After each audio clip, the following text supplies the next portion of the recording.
Hi, hello everyone, and welcome. Today we are going to be interviewing a very special guest. This is Danilo, and he is one of our TYCOP role models and mentors. He's also a former recipient of one of our Student Achievement Awards. We're going to be asking him today about some of the experiences he's had throughout his life and what's kind of led him into his career. He's currently studying engineering at UBC. So I'm really excited to get to know more about his journey. Just to get started, Danilo, could you just tell us a little bit about your background, maybe where you grew up and how you ended up at UBC in this program? Yeah, certainly. It's a pleasure to be here. Thank you very much. I was born and raised in Kamloops, BC. It's Secwepemc territory. And um, I'm a mixed lineage, Anishinaabe through my mom, a Sagamok Anishinaabe First Nation in Ontario. And my dad is from Castelfranco, Veneto, Italy. So how their worlds collide is fate, I suppose.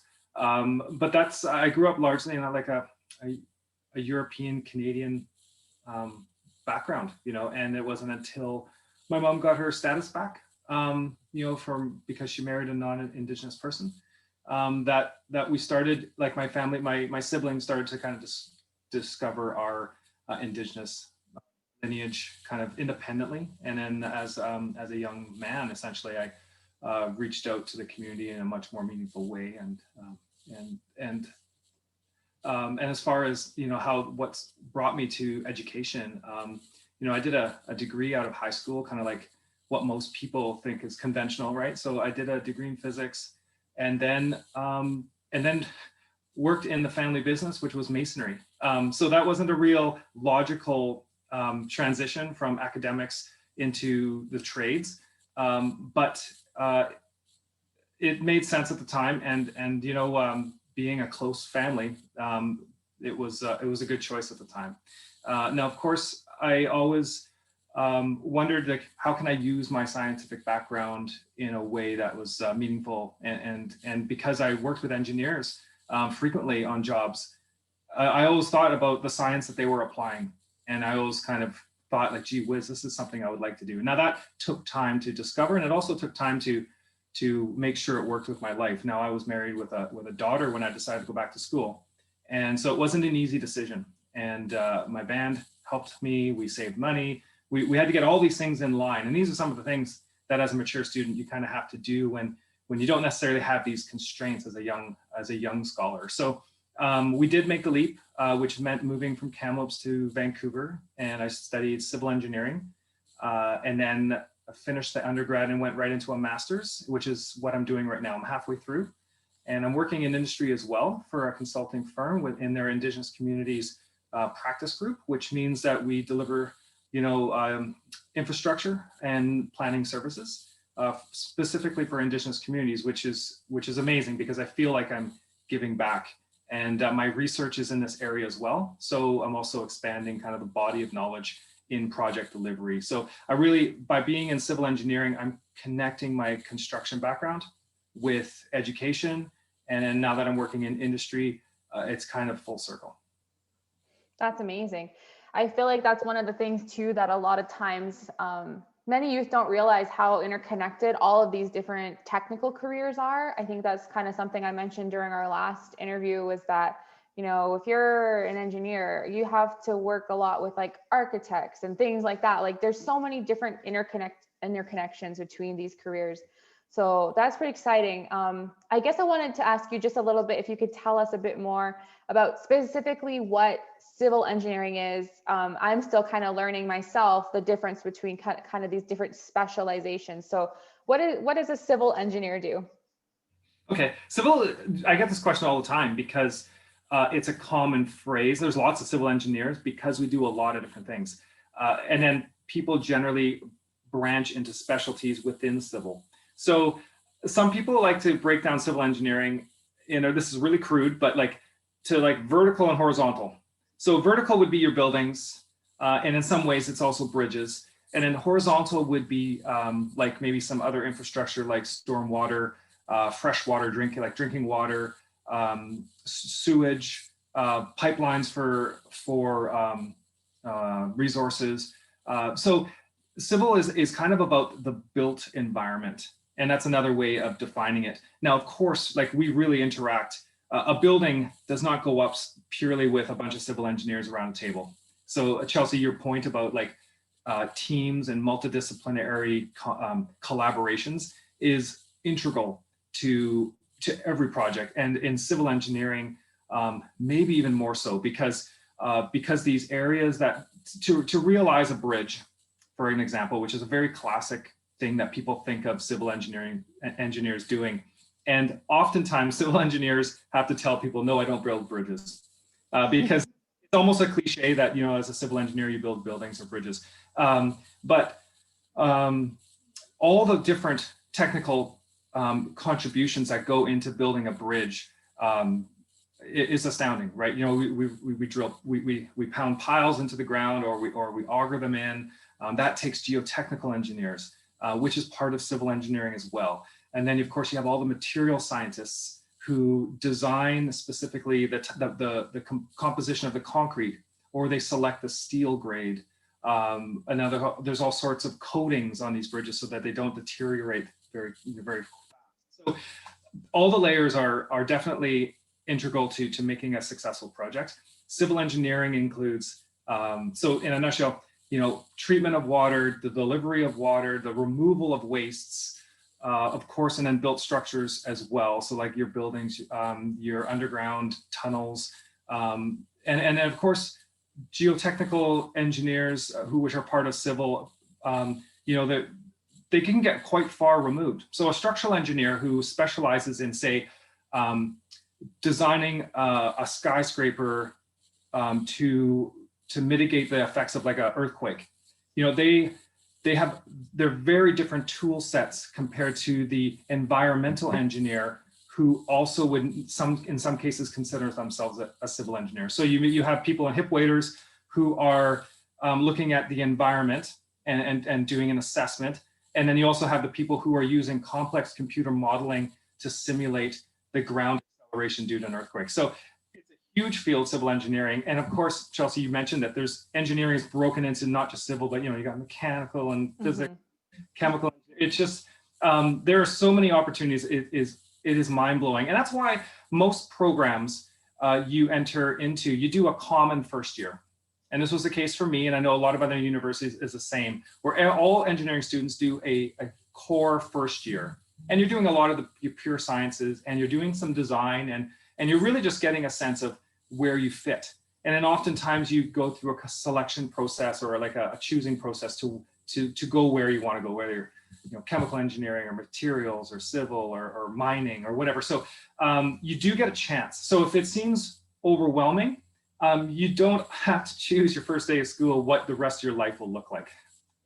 Yeah, I like that you said that, because part of the Technical Youth Career Outreach Project is just helping First Nations youth to kind of see all of these opportunities that are out there. Because even just within engineering, which is just one of the kind of technical careers that we're promoting, there's so many different specialties you can go into. So I think it's good that you mentioned, because if you're a First Nations student, you're not sure what you want to do, but you're interested in engineering, you can have that first year to kind of feel it out and see what you really want, like are attracted to and aligned with. So I like that. And I'm kind of one of those people who feels like I don't know, I could be anything. So like just hearing you talk about this, I'm like, wow, I wish I could go back to school and just learn all about this. I think we did, like, this is probably going on a tangent, but we did a strengths test for our work here.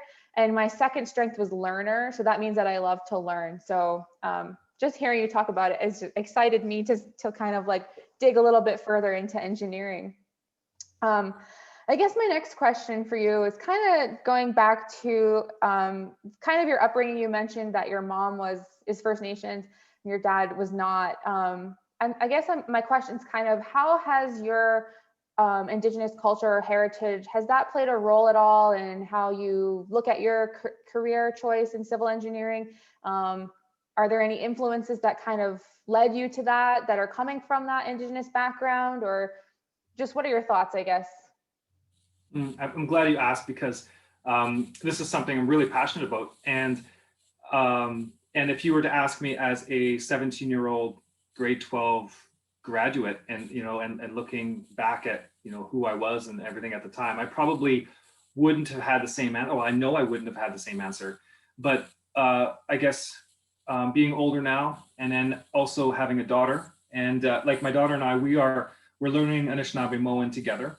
And that's with the help of my mom and my aunt and an organization here in Vancouver. So we really we're more connected to community, and it plays a role in my education in a way that is unique, because engineering and a lot of the STEM fields oftentimes lean heavily towards like the Eurocentric knowledge systems, and that is these kind of ideas that valid knowledge is something that is kind of like measurable, and it fits into like to look at things as objects and to be able to measure them and understand them at a unit level.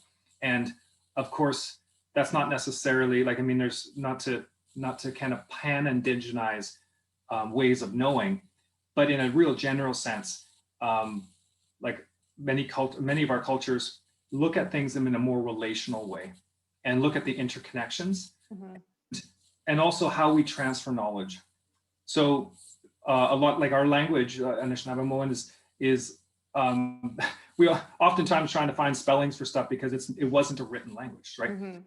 This idea of oral passed down knowledge is really, for me, really important to include in my research. And I am doing that in the sense of like my research is around project delivery. So if to really boil down project delivery, it is how we come from like this idea of like a need. So it could be like a water, there's a perceived need for like drinking water. And this is a kind of a Canadian classic example, right? And then there's all these processes along the way that will eventually deliver a water system. And if you were to extend that line out, you would also see that you need to operate and maintain this. And there's also an end of life. So if you build things that you cannot dispose of, I mean, that's a fail, right? I mean, because now we are much better at looking at a holistic kind of delivery system. Now, what's missing in a lot of these project delivery methods, in my opinion, is that when you're working with an Indigenous community, is that we don't harness the community's values enough, and then also their knowledge systems. So we'll often only consult with, you're talking to your geotechnical engineers, your hydrologic engineers about, the water flows and stuff. And they are the voices that are predominantly heard. However, there is traditional passed down knowledge that's valuable. And oftentimes it's not included. And then there are many examples where, engineering teams look back at the failed project and wonder, oh, we really should have taken this input that we heard more seriously, or we should have followed it up because it eventually impacted the final product. So this is how I try to connect my Indigenous culture with my work. And it's often at odds with Western academic thought. However, there is a growing appetite in academia and in industry to include these perspectives. And then some of you may have heard of this concept of Etuwapmuk, which is two-eyed seeing. And it's Albert Marshall, who's Micmac from Nova Scotia, is kind of well known in sharing this concept with scientists, really, like Western scientists, and trying to allow us to see through two eyes. One being like a Western quantifiable kind of method, and another one being a more relational understanding. And then if you use both, it's essentially like having a better toolkit, right? You're going to come up with better solutions, and your projects are going to serve the end users, which would be people, communities, in a better way. Yeah, I couldn't agree with you more in the sense that it's, Indigenous cultures and people are land-based and place-based knowledges are often overlooked, but that is kind of like something that is just like so essential and will make something like the project so much more successful. So I'm glad to hear that there's a growing interest in that, looking at that from that point of view. So I'm really happy to hear that. part of just kind of shifting gears over to the Technical Youth Career Outreach Project, we asked you to be a mentor for potential First Nations youth who are interested in a career in engineering or civil engineering. Could you just tell us a little bit more about the role that mentorship has played in your life and why you decided to be a mentor for this program? Yeah, sure. I think mentorship can be seen as a lot of different things, and there's you can be in a mentorship mentee relationship without it being formal, right? Sometimes it's just a friendship, or it's a professional coaching. Like my position with the firm I work with part time, I have a coach, right? So it's all the language doesn't really matter, right? It's really about the relationship that you build, and it hinges on trust in the sense of how valuable it is. And it also takes a little bit of work too, right? Like you just like any other friendship or trusted relationship, it doesn't come automatically. Mm-hmm.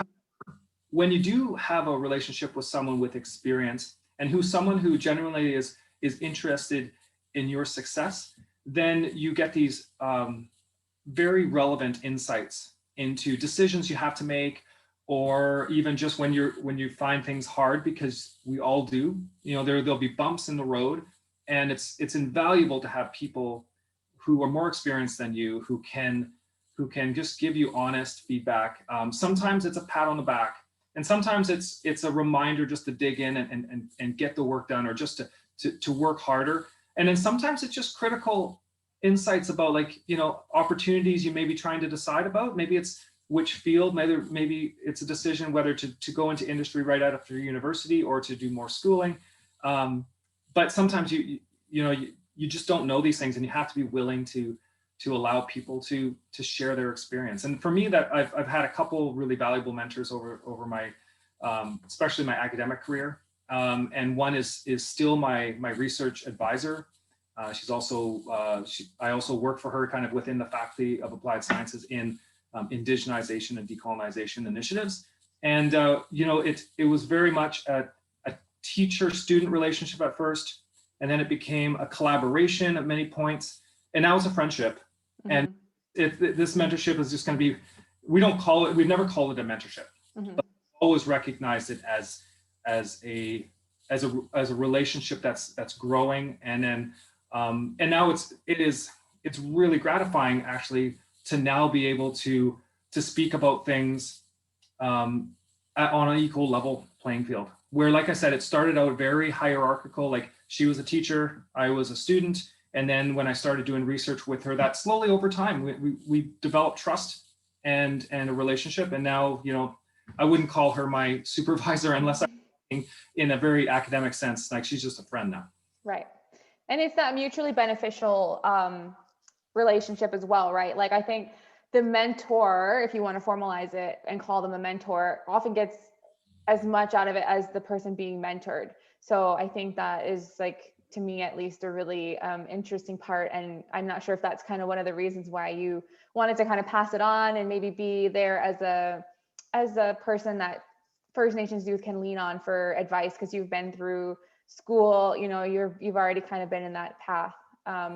Speaking of school, I liked how you said earlier that your 17-year-old self, you wouldn't have the same answer. And because that's often, like, we keep growing as we get older in age.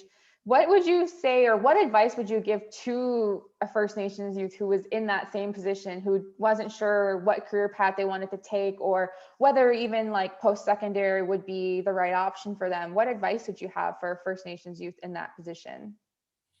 That's a great question, because, like with my lived example, I did what everyone kind of expected of me, right, was to go into school. And just to be honest, like, I wasn't there for academics. I went to play soccer. So I played soccer for 4 years, and I ended up with a degree. Actually, it was a little bit more than 4 years. So I at the time, I didn't really appreciate what kind of doors it would open.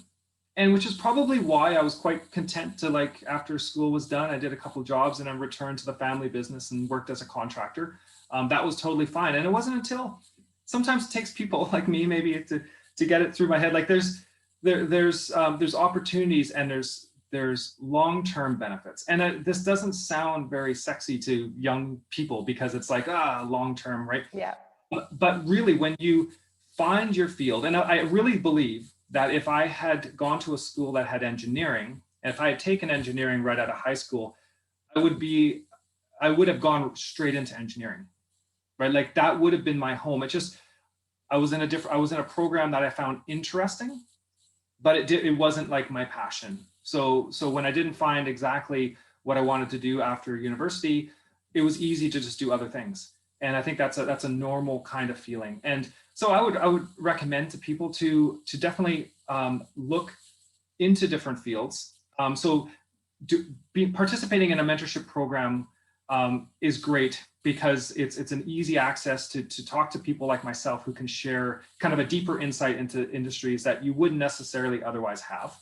But ultimately, my advice to my 17-year-old would be to look into more areas to find what I'm really passionate about.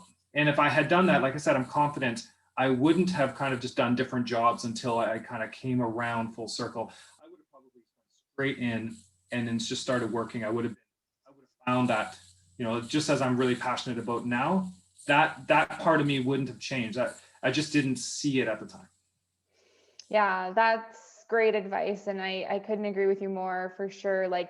And that's basically the whole goal for the TYCOP project, is to help youth discover these careers in STEM. Because I feel like often there are certain careers that people automatically go into that are working and living in First Nations communities. Like we have a lot of people going into teaching or like PSW, nursing, those sorts of things. And I think it's maybe just the fact that you don't know that there's so many more careers out there. Even if they're not in STEM, I think we're just trying to hopefully help First Nations youth discover themselves through this program. So I think that's pretty much all the questions I have for you, but I've been having a really good time talking to you, and I really enjoyed our conversation. And if you have anything else to add or something you wanted to mention, please, by all means, now's the time. Oh, the pressure's on. No, I really look forward to connecting with the youth participants in your program.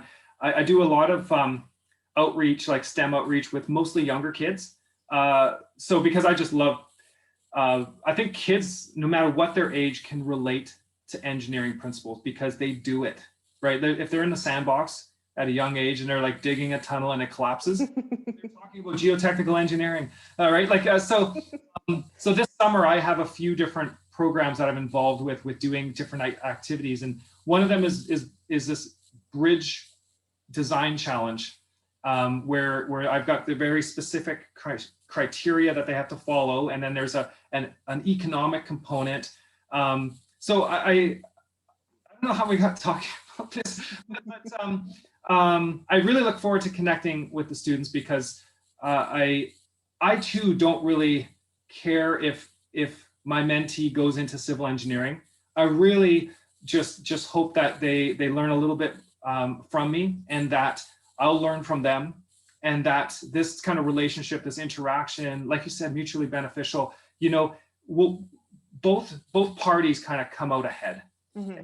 And know that for fact. And I'm looking forward to meeting some of the students, and that's all. Awesome. Well, thank you so much for taking the time out of your schedule. I know it's a very busy time right now, so I really appreciate it. And I'm sure we'll be in touch very soon. If not, we'll definitely be following along. I'm going to make sure I follow. What is your social media for the UBC, the Indigenous page? Oh, the one that we have, like our Indigenous students one, it may not be totally public facing. Oh, okay. So we use Facebook to communicate with our STEM students. I'm not sure if your participants will know about ACES, or the Canadian Indigenous Science and Engineering Society. I think I've heard of that. Yeah. Yeah. So there's some universities have chapters, and it's STEM students in general, Indigenous STEM students. And it's a great organization. I went to my first conference in 2018 and have been a member since, and an active member at the UBC chapter. And our social media, unfortunately, I can put it in the chat for Yeah, you can send me an email too. That's totally fine. So we'll do. I'll send you that, because what we do is, I think you can look at that one and you'll probably get a sense of kind of the things that we do. So there'll be outreach, there'll be STEM related information about bursaries, scholarships, because it's our community is about supporting each other. So when there's opportunities or there's interesting articles, or when news is not so good, we also kind of form around that too. Yeah. Well, again, it's been such a pleasure, and I'm sure we'll be connected soon. But in the meantime, I hope you and your family are all well and staying safe. Okay, thanks. Bama pi minawa. Yeah.